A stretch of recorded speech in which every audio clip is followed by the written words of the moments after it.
What's up, beautiful people? I'm here to talk today about Iboga and what is it? Where does it come from? There's not a whole lot of uh, really good information out there on it. And now that I've worked with the medicine and I'm going to be working with it much more in the future, I felt important to come on here and give you guys a little download. I actually looked up on YouTube for videos on Iboga, and most of the videos that I found were just people rambling, kind of like nonsensically. There was one with a neuro, some kind of doctor that was talking about her experience. But what is Iboga?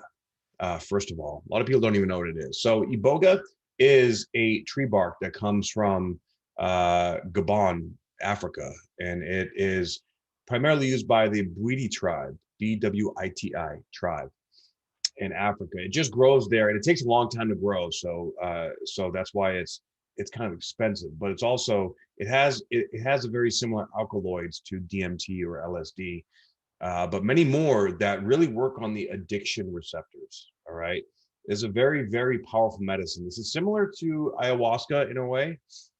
But if ayahuasca is grandmother medicine, then Iboga would be the masculine male version of this. Now, and the music that is played during the ceremony is it takes a little getting used to. Music during ayahuasca ceremony is very flowy. I mean, unless you're sitting with a Shipibo shaman, and their Icaros are very more masculine, but it's still a feminine experience with the energy of the medicine being feminine. But the Iboga music is very fast, very like in your face, not very smooth or flowy, right? But it activates these spirits that come into the experience. Now, Iboga is different in the sense that they call it the black mirror, and I'm actually going to pull this up. This is my friend and now associate slash mentor that facilitated the Iboga journey that I personally experienced. I'm actually going to be working with him to as an apprentice to start to learn how to facilitate my own ceremony. So I'll keep you guys updated on that. But Boga is known as the Black Mirror. And if you guys want to go to this website, check this out for yourself, just go to combohealingme.com, then go to learn. Okay, go right down to Iboga or Ibogaine Detox. There's a couple different ways that you can take Iboga and a couple different reasons for it.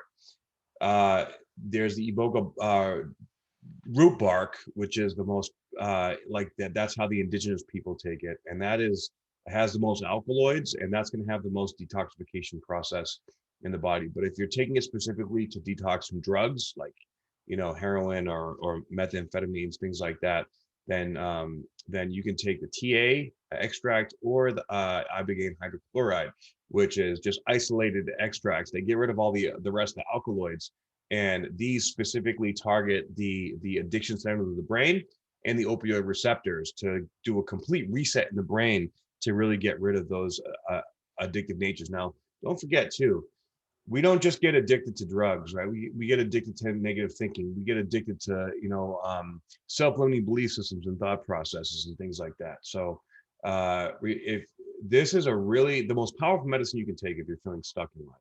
All right. It's very powerful. It's very intense. Basically, this requires complete surrender. And one thing I found very interesting and unique about this experience is that and I'm going to compare a lot of these to ayahuasca, because ayahuasca is, the main medicine that I work with for a long time.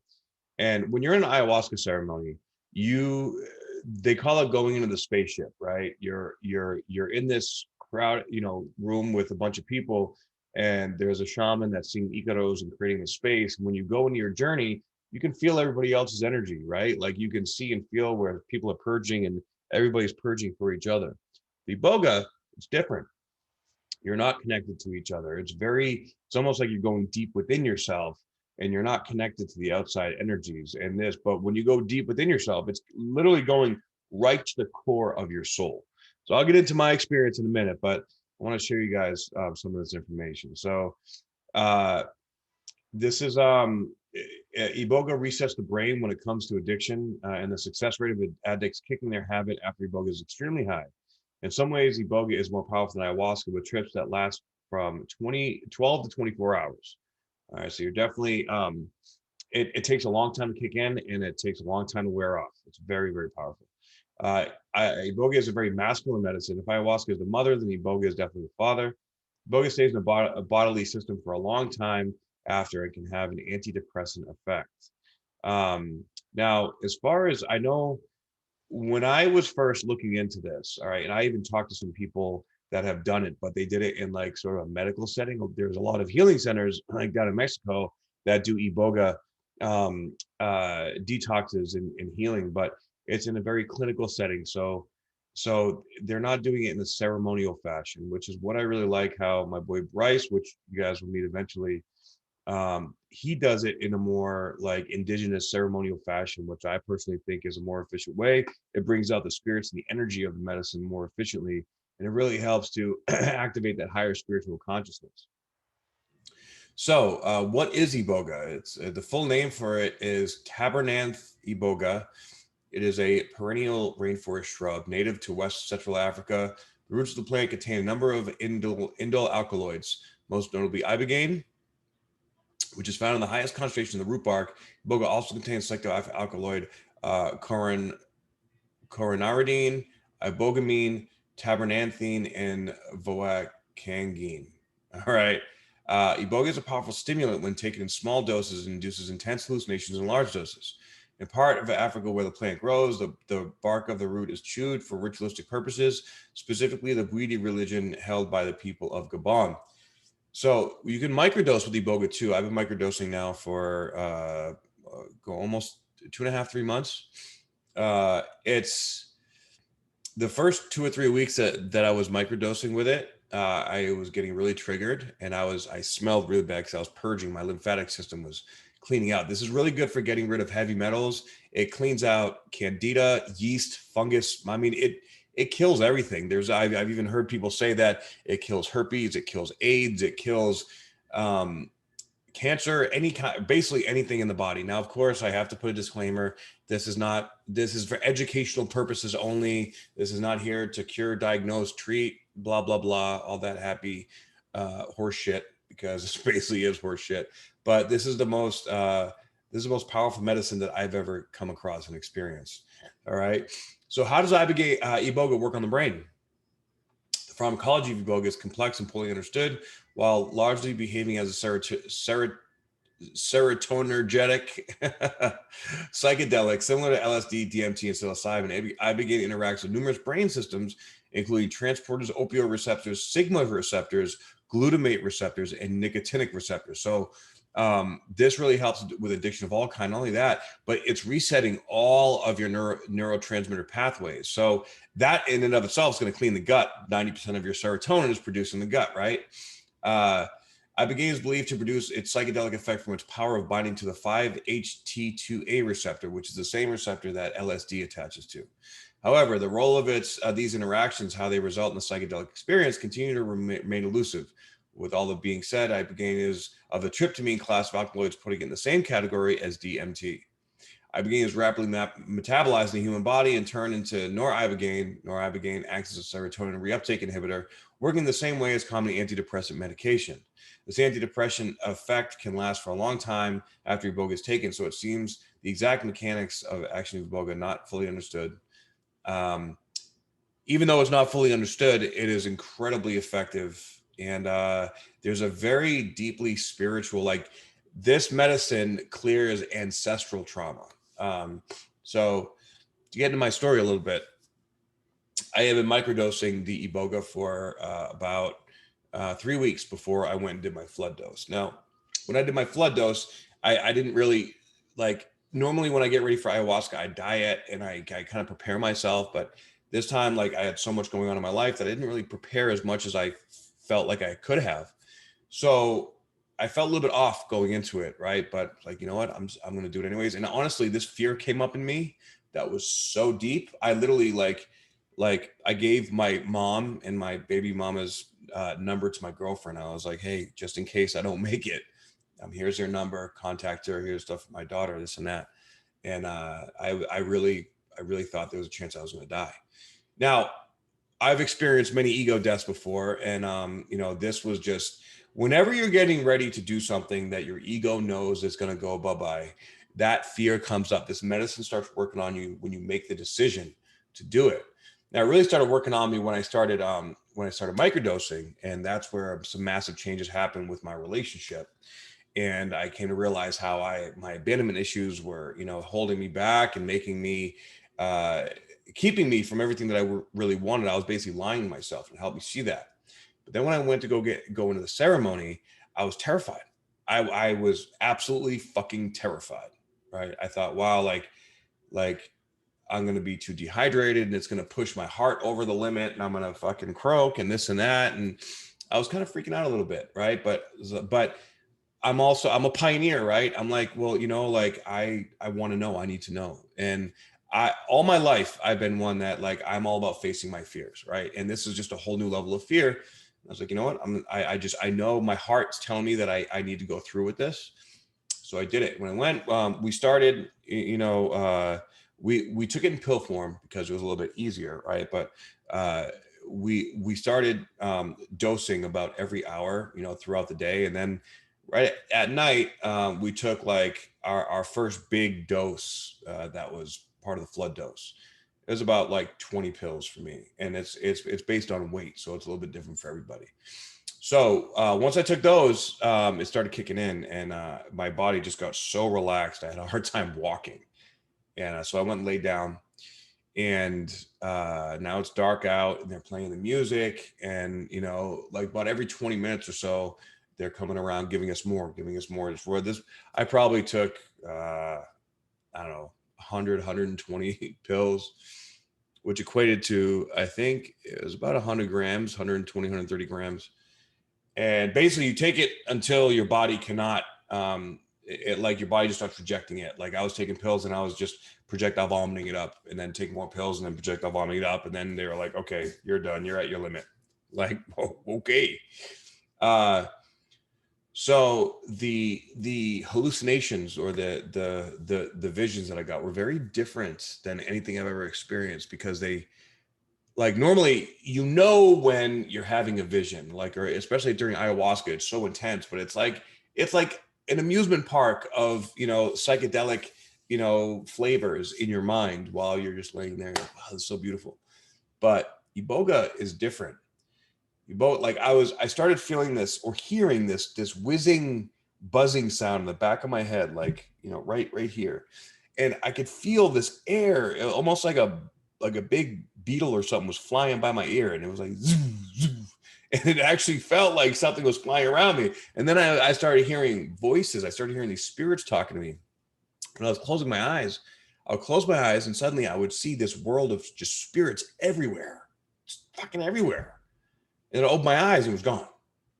So it only activates, like, the journey only activates when you close your eyes. You open your eyes and you're like right back in reality, but I mean, you're still feeling it, right? So it's interesting, and I'm hearing these voices, and like I kept turning around. Who's saying that? Like, I kept thinking that somebody was near me, like talking to me, and it was indistinct. Like, I couldn't understand what they were saying, but it was like these spirits were trying to talk to me, and this buzzing sound just wouldn't leave me alone for like fucking. It seemed like a long time.